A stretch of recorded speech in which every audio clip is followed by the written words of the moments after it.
they actually introduce the video of the interrogation, the 2-hour interrogation of Adrian Bean. Listen, this is how cold. Now, Miss Simone Hilton, my IG is the regular network. This is how cold Simone Hilton is, because you got to think about it. A lot of these lawyers, especially in Atlanta, a lot of these black lawyers, they come from backgrounds just like our background. You understand? Most of them don't have backgrounds like Fonnie Willis, where her dad was an internationally known attorney and she got to move around the world and travel and learn about law and all that good stuff. Most of them come from the city like us, urban areas, and they come from the hood, a lot of them. This is how this is how Attorney Hilton starts out showing this video of the interrogation. That video was for sure like First 48. And this is where I knew they was trying to bury Adrian Bean, because they didn't show the video to Adrian Bean. But they brought it in to show it to Detective Quinn. They start out the video.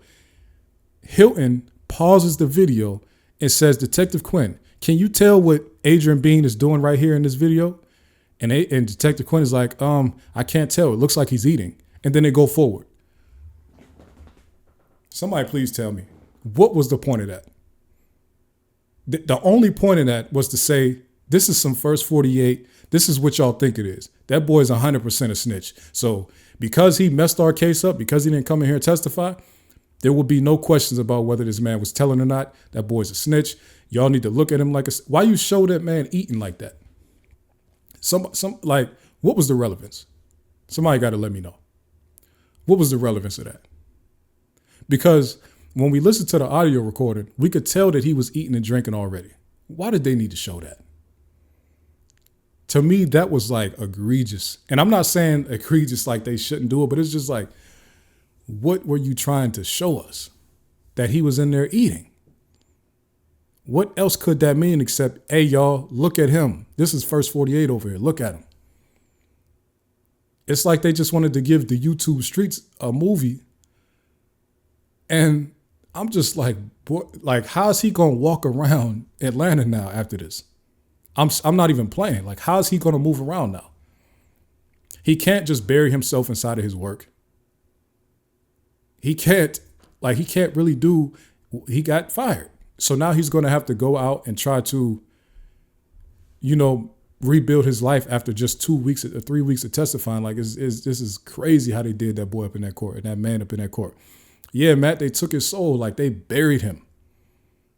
To me, it feels like the last 3 weeks they've been prosecuting Bean. I'm not going to lie. They have not proved anything about Young Thug. They haven't proved anything about anybody else. They've been prosecuting Adrian Bean for the last 3 weeks and burying that man. He for sure need to move out of Atlanta. And you know what's crazy? This is what I always say. The snitches from all over the rest of the country, when they want to get away from the streets and because they done told on somebody, they move to Atlanta.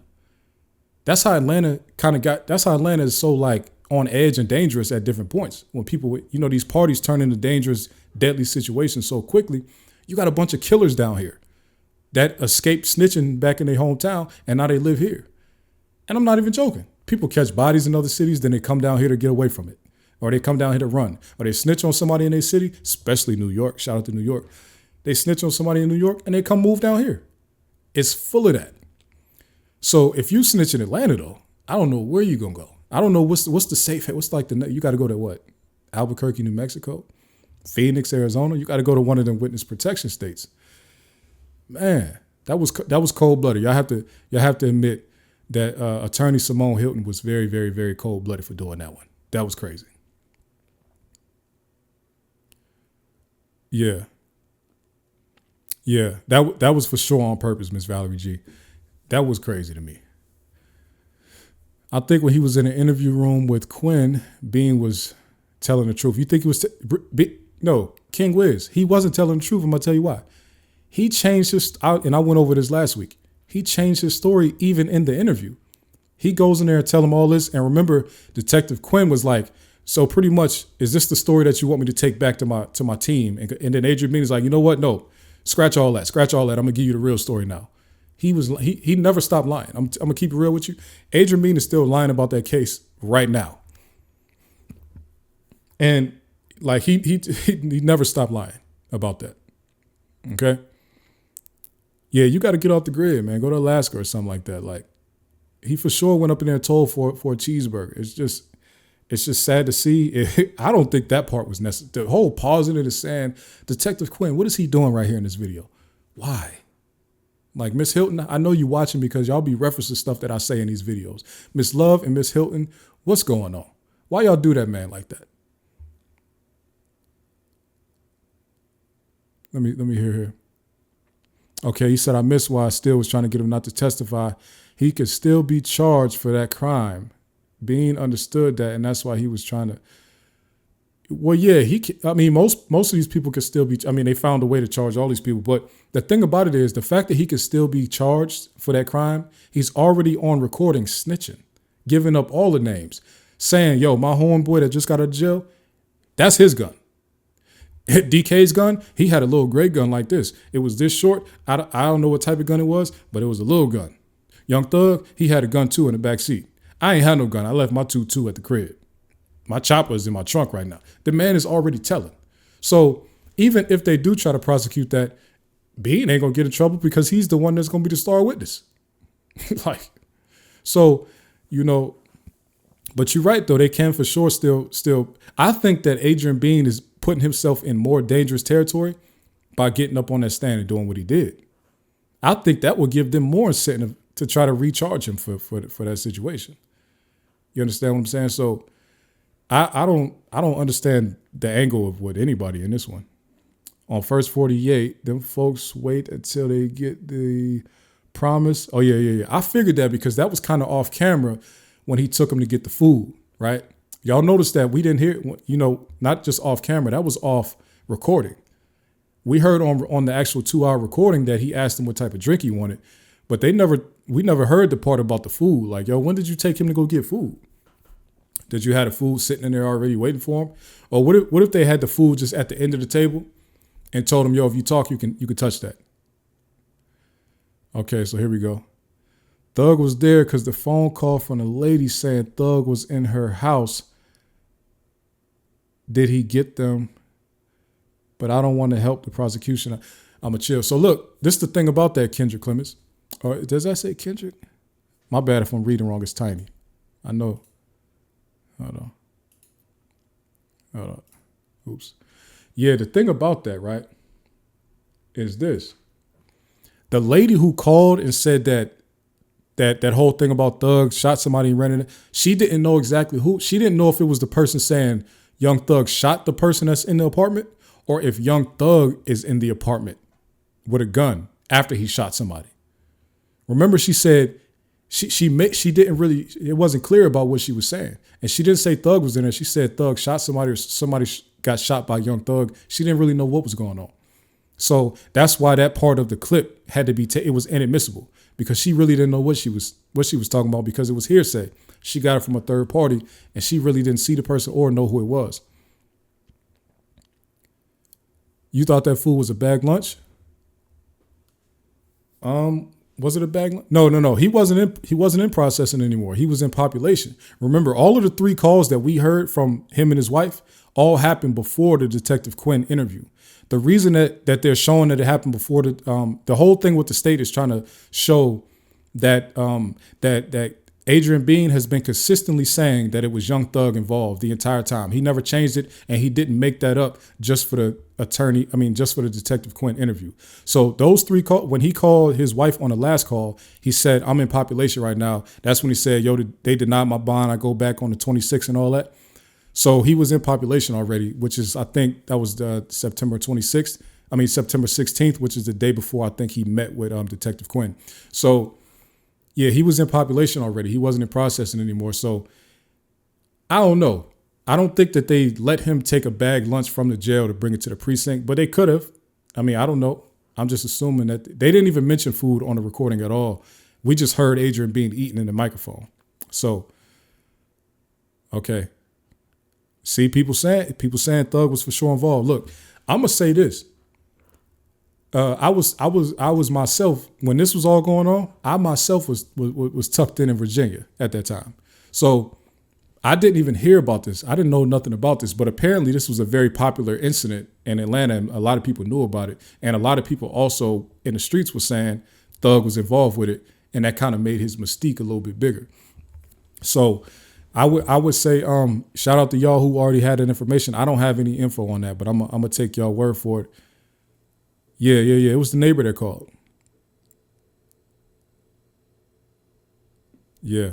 I think everybody has valid questions when it comes to that. But I do think that I think Brian Steele, now let's move to the end of the day on Friday. Brian Steele objected pretty much to this video being shown because it's essentially the same interview that we heard in audio form. And it's redundant. There's really no need to play this whole thing again. It's long and it's redundant, it's drawn out, and it's really the same thing. We already know all this information now. We know Detective Quinn claims he talked to Bean's wife before he ever met Bean. He then met Bean until 6 days later, even though DK and Big Fred was talked to by cops. Okay, yeah, I'm shout out to everybody that pulled up to discuss that with me. I'm gonna go ahead and move on to the next topic, which y'all let me know if y'all want to stick around for this. We have to discuss this Drake and Kendrick Lamar situation. And I'm not going to take up too much time on it because, of course, I got to get into the Haiti thing. No, listen, the no surveillance thing is very, very, very crazy to me because all these cops are on recording saying we're watching it and we're trying to get timestamps so that we can go exactly to where the incident happened. We need to know what time the first call was made over the radio. The cop is asking that to dispatch or to whoever the control people are. They're saying, what time was the first call made about this incident so we can go directly to it on the camera. Now, that's why I say that hospital interview was 1,000% happened, but they got rid of it for some reason. They got rid of this laundromat video also. And it's very weird to me how you get rid of a video like that where you have suspects in custody. So that means you plan on prosecuting them maybe at some point. Y'all didn't know that Dirty Red was gonna pass away. So whose call was it to get rid of that video? Oh, Quinn said that the surveillance wasn't helpful. I didn't hear him say that, but I don't know how the surveillance couldn't have been helpful. At minimum, it would have shown the car careening, as Brian Steele keeps saying. I don't know why he doesn't want to say jumped off the edge, or he keeps using this word like careening over the edge of the laundromat. Like, that's just his word.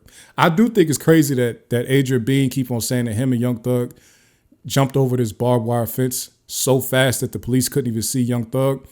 There's legit barbed wire fence at the top of high fences on top of a retaining wall all the way around that laundromat. Like, that's one of them situations where as soon as you hit the gate, they would have caught you they would have caught you on the gate. So the fact that he's saying both of us jumped over, like, what type of athletes are y'all that y'all was able to jump over these barbed wire gates and before any cop could get over to you with police actively chasing you from right there? Y'all crashed into a wall and were so focused still that y'all was able to scale a 6-foot retaining wall with a barbed wire gate, another 6 feet on top of that. Who are these people? Is Adrian B? But the female officer that was there, that was driving the tourists, she did say, I saw them jump over this fence, and I don't even know how they did it. She did say that. So I get Adrian B. I mean, I'm not gonna say he lied about that part, but that is kind of crazy to me. She said, I don't know how it happened, but it happened. And I'm wondering, is she not remembering that it actually happened? Or is she remembering a story somebody told her? Because she said, I don't know how. But if she watched them do it, then she would know exactly how. She would say, oh, yeah, they put their foot up here first, and then they just grabbed and jumped up. It was the middle of the afternoon. It wasn't a dark foot chase. So even if you couldn't catch up to Young Thug right when he hit the gate, you would have seen him run to wherever he ran to. It was light. It was 1 in the afternoon, 2 in the afternoon. Right? So, it was I do think the angle of the whole, there was a toolbox on the back seats. How could somebody have been sitting there? Did anybody grab the toolbox out of the trunk and put it here as they were running? That makes sense to me, because how was this toolbox just sitting right here like this? If there was a human body right there, because there was supposedly DK and Young Thug back there, the toolbox wouldn't have had any room to land in that spot right there, especially with all the tools falling out right there. So,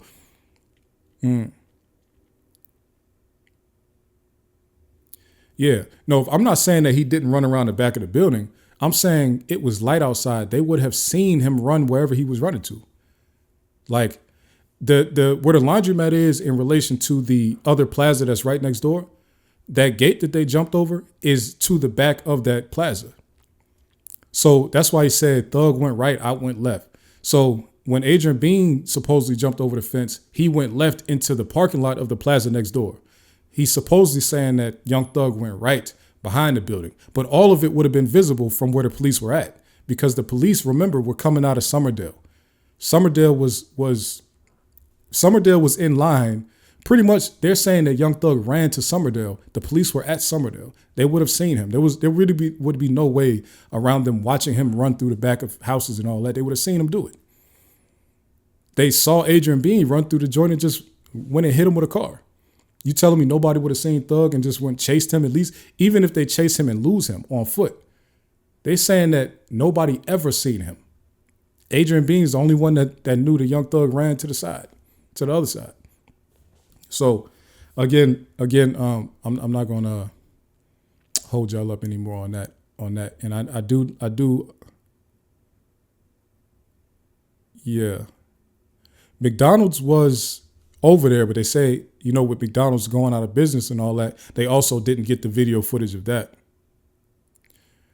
You said Thug was holding the toolbox while he was dodging bullets. That's funny. But the thing about it, that is funny for you to say. I don't agree, but that's funny that you say that. Young Thug was holding the toolbox. The toolbox was on the seat where they say DK was sitting at. It was on the passenger seat in the rear behind the driver. DK would have been sitting in that exact spot, right? So if DK was supposedly sitting there and Thug was supposedly sitting on the other thing, even if he was holding it, that would have mean that pretty much DK and Young Thug was sitting on the same side of the car. And then Young Thug reached over DK to put the joint down and say, oh, we got to drop the toolbox now. Now let's run. It's a crazy scenario. I wonder if it wasn't Thug and if it was somebody else there. I don't know. I just want to know where that one cop got blonde lace front wig from. Where did she get that from? Because nobody that I've ever known has ever mistaken blonde locks for blonde lace front wig. No, and this is a black woman. She probably knows hair a little bit. Black woman in Atlanta, she probably understands hair a little bit. Do y'all really think she mixed up locks on a skinny man with a blonde wig on a woman? So you saying DK is 6'3" also? So Young Thug and DK 6'3". Yes, cross-examination of Quinn is going to be wild. Now, this is one thing I like. We know that.